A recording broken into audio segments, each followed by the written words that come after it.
Captain Mavic here. I am joined with Joshua Orchard here at Flite Fest 2019, baby. Yeah. I first met you 4 years ago. Yeah. 2016 was my first Flite Fest, and I only been flying 2 months. And you and Carl were nice enough on like a Wednesday to take me to, what was the restaurant that you really had to eat at? It's fast food. Hardee's. Hardee's.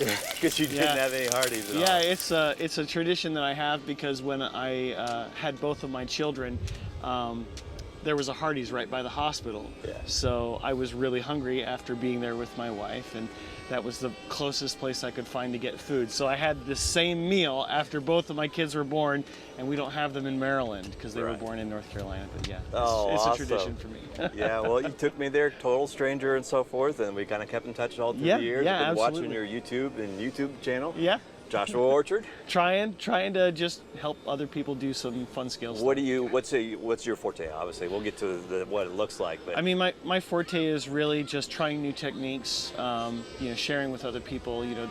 That just because an airplane looks intimidating to build, that it just takes basic techniques to approach the model, and after you build a number of techniques in your tool chest, then you can just do anything that you want in terms of scale or accuracy or whatever.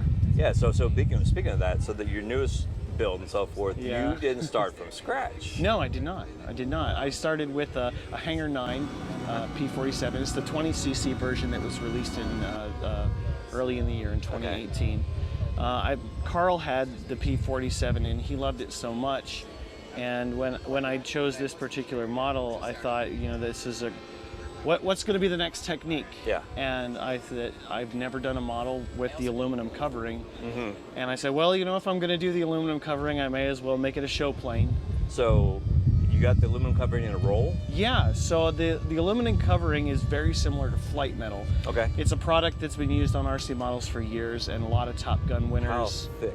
So it is 1.2 mil, I believe, and I'm pretty sure it's 1.2. Yeah, it's ever so slightly thinner than Flite metal. Okay. But I looked at the MSD sheets between Flite metal and this product that I found. It's the exact same adhesive that's on the back. Yeah. It costs quite a bit less. Okay. And it's essentially HVAC tape for air conditioning systems, but it comes in a 6-inch wide roll. So, tangent. I was a drummer in high school. Okay. And we used to take 2-inch aluminum tape rolls and stick them on our big fat drumsticks, that we would have a little pizzazz. And a little shiny. Yeah. Exactly. But you would always get the aluminum stuff. Yep. I know that aluminum well. So technique, what would you take off a small enough sheet to? Well, there's a lot of different techniques involved. Okay. It is a very involved process. Yeah. It involves a lot of surface preparation because any imperfection underneath of it will be exaggerated tenfold after you cover it with the aluminum. Yeah. So you have to sand your surface. This is a balsa model, so sanding it all completely smooth. And then I sealed it with sanding sealer, so essentially water-based polyurethane. Right. And then I sanded it again in preparation for applying fiberglass, and I just used fiberglass. I'll direct people to your YouTube channel because you did several videos on this. Yeah, I did a 3-part. Do you have a special environment when you do the sealant? No, it doesn't have any fumes or anything. Okay. And to accelerate drying, I just use a hair dryer. Nice. It gets it cure enough to work with it, and then after I'm done, usually I'm done for the night because I'm only building like 2 or 3 hours at a time. Sure. And then I have a family. Yeah, I have a family, and I just let it cure out overnight, and then by the time I'm ready to get to it the next day, it's fully cured out, and I don't have to worry about it gumming up anything. That is so sweet. So then, after you do the surface preparation with the fiberglass, and you fill the fiberglass weave with a few more layers of water-based polyurethane or sanding sealer, then you're ready to start. And you draw out the lines for each individual panel, just like the scale one. Then you tape it off with masking tape. Then you put down the aluminum, and then you cut away the excess aluminum where the masking tape line is. Okay.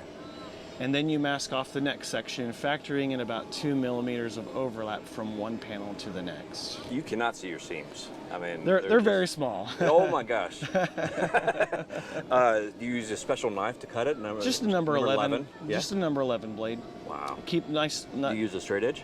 No, because I mean I cover it in my videos, but when you smooth it down, you can see a very distinct bump from the masking tape because it's so thick, right? In relation to what this foil is.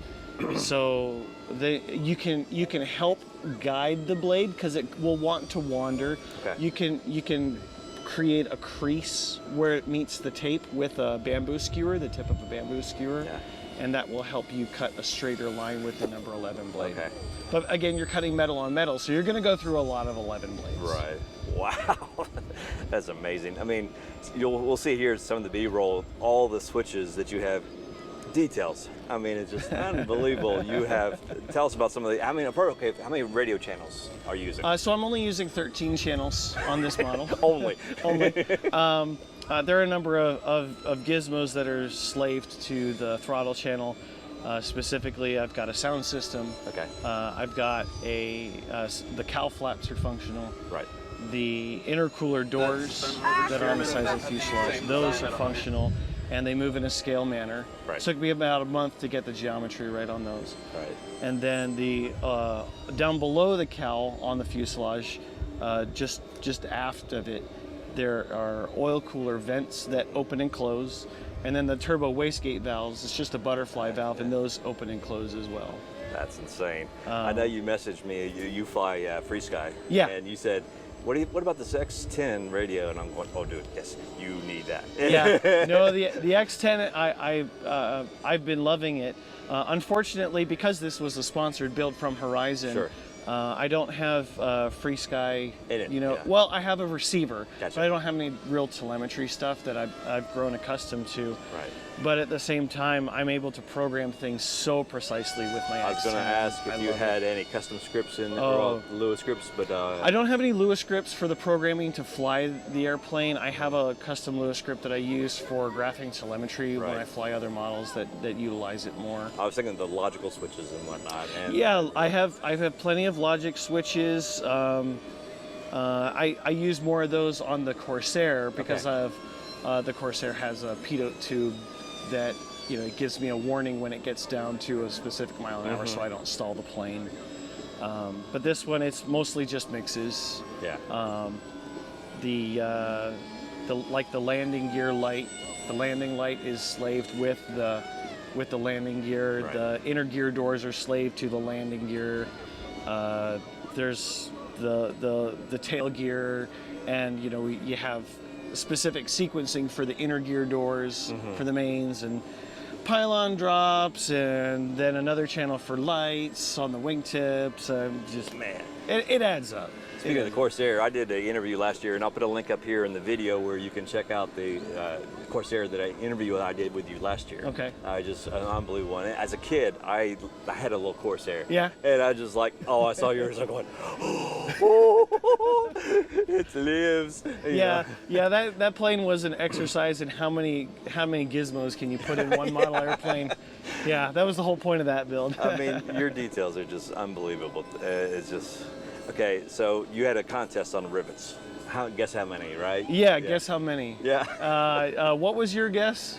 I guess like 10,000, something like that. Yeah. No, you were over. Was I? Yeah, because the guy who won only guessed like 4,700. Okay. So the actual number is 11,782. 1,782. So how long would that take you to pimple? It took me about 12 hours to do all the rivets on this plane. So that'd be like 6 days. For me, it was about 3 or 4. Okay. I get into the zone in those repetitive motions. You listen to music? No. Really? I work dead in silence. Dead silence. Yeah. I have a music degree, so whenever I listen to music, I'm analyzing it. I didn't know that. So I lose focus when I'm listening to music. Squirrel. So yeah. So when I'm focused on something, I use all my attention, and I prefer. So do you play? I do. What do you play? I play an instrument called euphonium. It's like a half-size tuba. Yeah. For those that don't know. I'm a percussionist and piano. Yeah. Yeah. So yeah, I got a music scholarship, but I'm a scientist by trade because I like to eat. Clearly. Yeah. No, but it's those repetitive motions that it lets me unwind because I can't think about anything else when you're just sitting there. Yeah. And you do one line of rivets, and at the end you're like, oh, I did 50. Yeah. I type that in an Excel spreadsheet, hit the down arrow, go to the next line. I was wondering that's how you how kept I tracking. That's how I count it. And then in the cell you do sum, and then you hit the column, and it's done. Yeah. Wow. That's impressive, man. What other techniques do you want to kind of? You know, I think one of the greatest techniques, or at least exercises in this model, is 3D printing. Yeah. There are so many 3D printed parts that were custom designed specifically for this model. They're on Thingiverse, like the mechanism for the intercooler doors, that's all 3D printed. Yeah.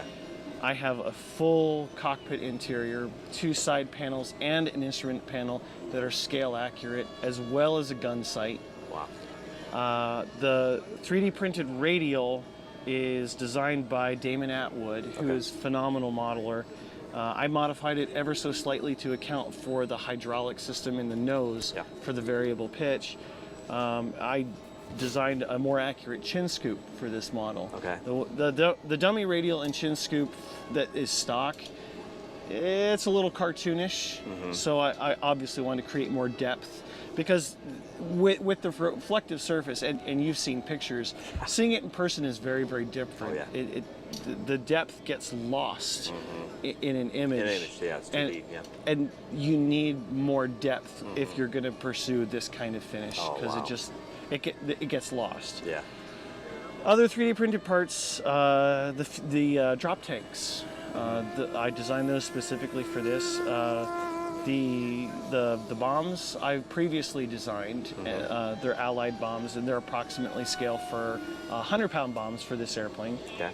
The mechanism that releases the bombs or the fuel tanks, that's also 3D printed. You don't have to have the airplane powered on to reload them. Really? It's just a clip. You can just clip it right in and it's set. Yeah. The reflector ring for the landing gear light, that's also 3D printed. The hubs for the wheels, the inner hubs that come with the Robart wheels that I'm using, they have the spokes, but they don't have the rim detail. Okay. So I designed new hubs to have that rim detail. How do you go about designing? I use Fusion. Okay. And I'm self-taught, YouTube. Yeah. I mean, isn't that great? Man. You know, and sometimes you need projects like this to teach you new techniques. And you get to a point where, like, okay, I've got enough tools doing that, because, you know, 3D printing is How long have you been doing 3D printing? A year and a half now. Really? Is it on the first printer, or are you? Yeah, I'm on my first printer. What brand? It's an Anna A8. Yeah. It's just very simple printer. I've printed upgrades. I've got a different head than the original, but mostly I print everything in ABS. Okay. Because printing with ABS allows me to either sand or treat it with acetone, so that I get more scale look. Okay. And the advantage also is the ABS tolerates summer heat at these flights much better than PLA. You do, yeah. Yeah, I mean, you think about like the cockpit interior. You're in a greenhouse. Yeah. In the blazing hot sun, it's going to melt if it's PLA. Wasn't Andre's airplane they brought here a PLA, and he had a rubber band? He had a around rubber it? band holding the hatch on, and it was like, it's so funny. Oh man, what a great story. I'm telling you. Well, it's been a real pleasure, and I thank you for taking your time. Oh, thanks for taking your time to come see me. Yeah, I mean, just encourage the hobby. Yeah, and that's really why I bring my models here, because I love sharing with other people what I do. And there's a gentleman right over here, a young man, and his models are inspiring me to do my thing. So I really can't complain, because we all do our own builds, and each one of us is special, and you see that come out in our builds. Yeah, it's awesome, man. Well, thank you, brother. Absolutely. All right. It's my pleasure. Thanks for joining us.